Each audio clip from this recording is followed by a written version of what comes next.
दोस्तों, आपका स्वागत है हमारे YouTube चैनल पर।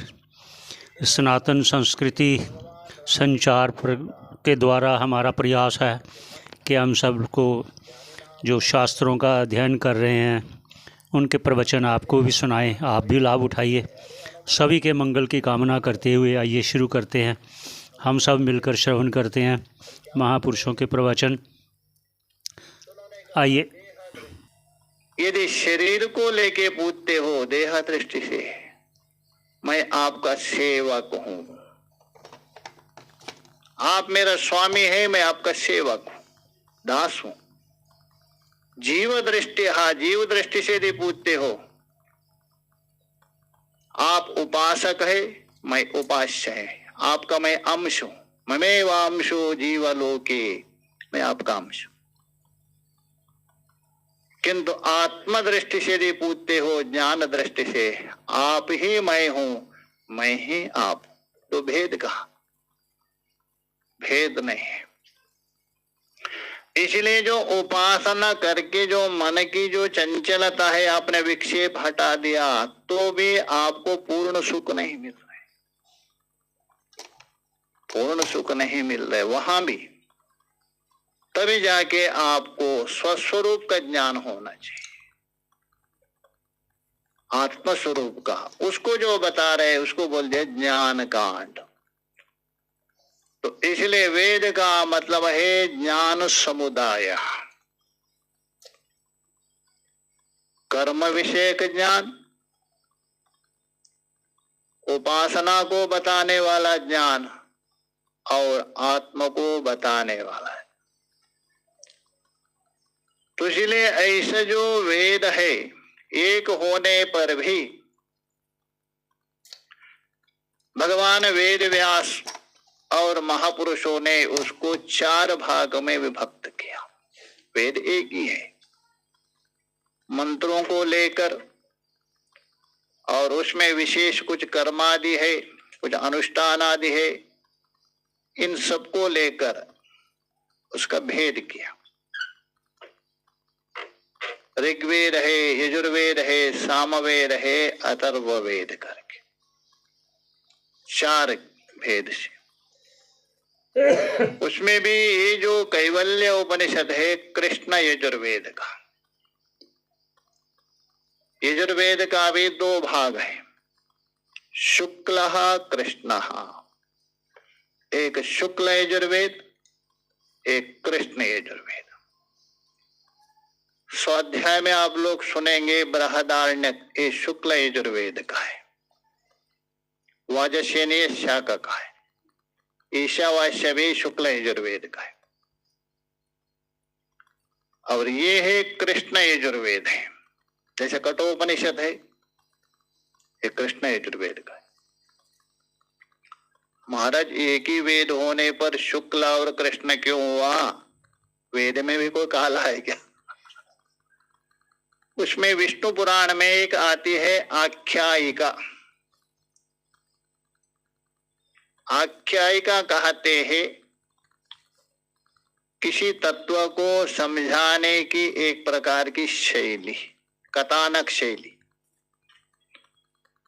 जो कथानक शैली के द्वारा आपको समझाते हैं उसको आख्यायिका कहते हैं। तो वहां वैशंपायन ऋषि है, उनके अनेक शिष्य थे। इसी कल्प विशेष में उन शिष्यों में एक याज्ञवल्क्य नाम के एक ऋषि थे। बाकी जितने भी शिष्य छोटे छोटे थे, ब्राह्मण थे, ये थोड़े बड़े थे, बुद्धिमान थे। एक बार क्या हुआ, ऋषियों के बीच में गोष्ठी हो गई, विचार हो गए। कुछ विशेष धर्म के निर्णय करने के लिए मेरु पर्वत के वहां एक विशेष गोष्ठी होने वाली थी। वहां सबको उपस्थित होना चाहिए, क्योंकि धर्म के विषय में निर्णय करना है। यदि नहीं आए तो उसको दोष लगेगा। वे भी कहा उपस्थित होना ही चाहिए। और सभी ऋषि पहुंच गए। वैशंपायन ऋषि वहां नहीं पहुंचे। कारण है, उसके भतीजे थे, किसी कारण से उन्होंने कुछ किया, उन्होंने लात मार दिया, तो लात मारने से गिर गए, उसकी मृत्यु हो गई। उस कारण से वो दुखी भी हो गए और दोष भी लगा सूतक, इसलिए नहीं पहुंच सके। एक तो गए नहीं वो दोष, और दूसरा मृत्यु हो गई और सूतक। इसके लिए सभी शिष्यों को बुला करके कहा, ये दोष निवृत्ति के लिए आप अनुष्ठान कीजिए। प्रायश्चित कहते हैं, इसलिए प्रायश्चित कर्म कहा। कुछ अनजान से अथवा कुछ जान करके भी आपसे दोष होते हैं, उस दोष को निवृत्ति करने के लिए प्रायश्चित किया जाता है। तो उस प्रायश्चित के लिए जो भी किया कर्म जाता है उसको प्रायश्चित कर्म कहते हैं। तो प्रायश्चित के लिए उन्होंने कहा जप करने के लिए। उसमें जो याज्ञवल्क्य थे उन्होंने कहा, गुरुजी ये छोटे छोटे तितरी जैसे बच्चे हैं, क्या जप करेंगे, उनको पता ही नहीं होगा, मैं अकेला कर सकता। मनुष्य को कभी अभिमान नहीं करना चाहिए, ये बड़ा है छोटा है करके। बड़ा और छोटा आप उपाधि को देखकर मान रहे, उपाधि के अंदर जो तत्व है वो एक है, ना वो बड़ा होता है ना छोटा होता है, सबके अंदर एक तत्व है। तो उपाधि को लेके, धन रूप उपाधि को लेके, अरे ये तो बहुत बड़ा है, अथवा विद्या को लेकर, ठीक है व्यवहार में होना चाहिए, जितना व्यवहार है उतना होना चाहिए, किंतु जिसको इंसल्ट मत कर दीजिए, उपेक्षा मत कर दीजिए। व्यवहार ना बिगड़े वो भी ख्याल रखना चाहिए, और दूसरे को उपेक्षा ना हो ये भी ख्याल रखना चाहिए। तो उन्होंने अभिमान पूर्वक कहा।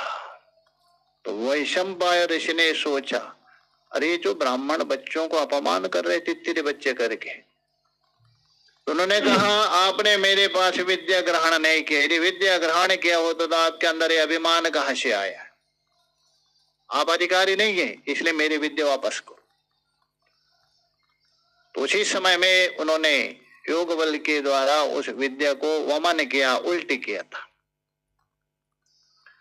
क्योंकि जो भी आप खाएंगे उसके बाद उल्टी करेंगे, उसका रंग है सांवला जैसा होता है। दूध भी पिया, कुछ खाया भी, उल्टी होंगे ना, वो सफेद जैसा नहीं रहेगा, उसका रंग बदलता है, सांवला जैसा रहता है, बिल्कुल काला नहीं, सांवला जैसा। तो इसलिए उसका रंग हो गया कृष्ण वर्ण। विद्या है, शास्त्र में बता दिया है, विद्या हो, सोना हो और कन्या कहां भी हो उसको ग्रहण करना चाहिए। तो उन्होंने सोचा ये विद्या है, व्यर्थ नहीं होना चाहिए।